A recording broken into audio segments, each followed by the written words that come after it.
Cordial saludo. Los derechos de autor en Colombia están protegidos por el artículo 61 de la Constitución que dice, perdón un segundito, miramos por acá, que el Estado protegerá la propiedad intelectual por el tiempo y mediante las formalidades que establezca la ley. Entonces, acá vemos que hay un marco legal.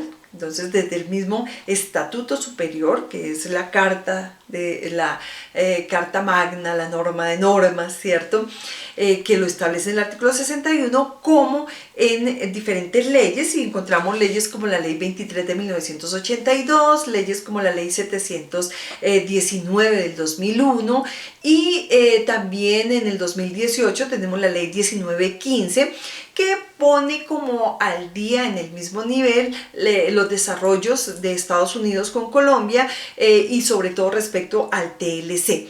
Cuando estamos hablando de derechos de autor, tenemos que entender, y en general de propiedad intelectual, tenemos que ver cómo hay una organización internacional que es la OMPI, la Organización Mundial de Propiedad Intelectual, con sede en Ginebra, que es la que regula y establece los delineamientos para todos los países. Bueno, para los países que están suscritos a ella, en el convenio de Berna, hay 177 países que están suscritos, ¿cierto? Que tienen en cuenta los delineamientos que se establecen en esta organización.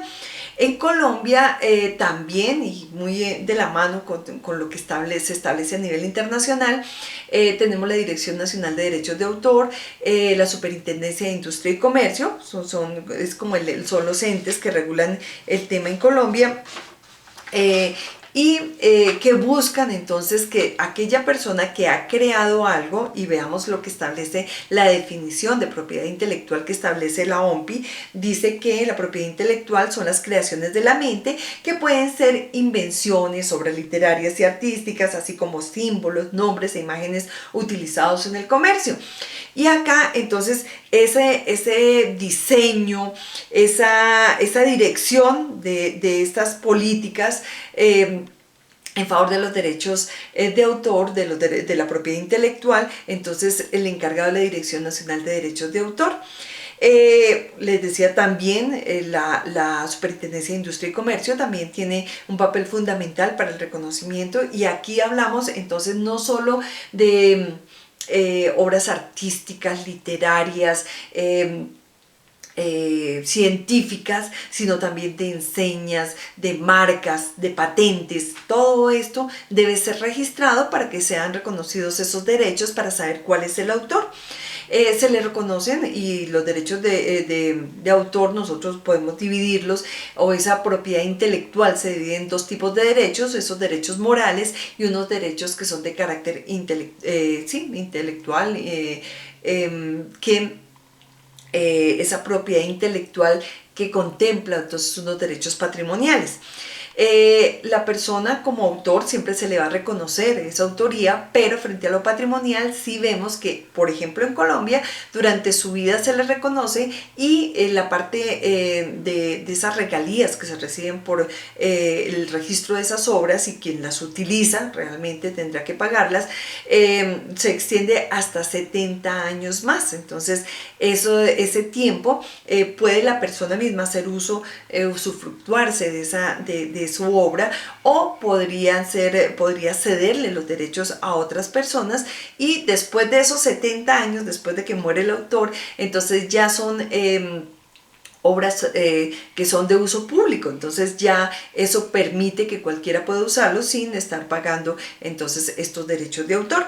Realmente, si ustedes observan, hay unas garantías dentro del Estado colombiano, y nosotros todos debemos darle un respeto, sobre todo, y nosotros aquí tenemos que irnos a la parte ética.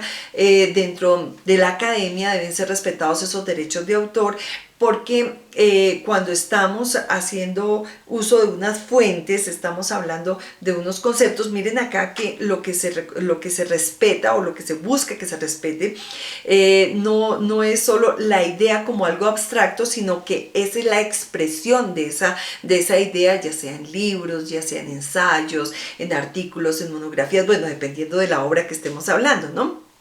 Acá lo estoy viendo desde el punto de vista escrito, literario, etc.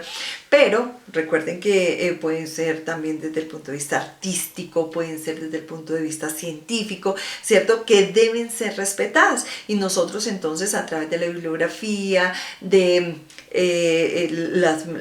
digamos que los mismos pies de página, debemos citar a esas personas de las cuales estamos haciendo uso para muchas veces fundamentar lo que estamos expresando. Entonces acá vemos que en Colombia sí se tienen unas normas y unas instituciones que respetan los derechos de autor o que buscan o que su labor fundamental es que se respeten, ¿cierto? Y hacer valer este tipo de derechos. Que tengan muy buen día.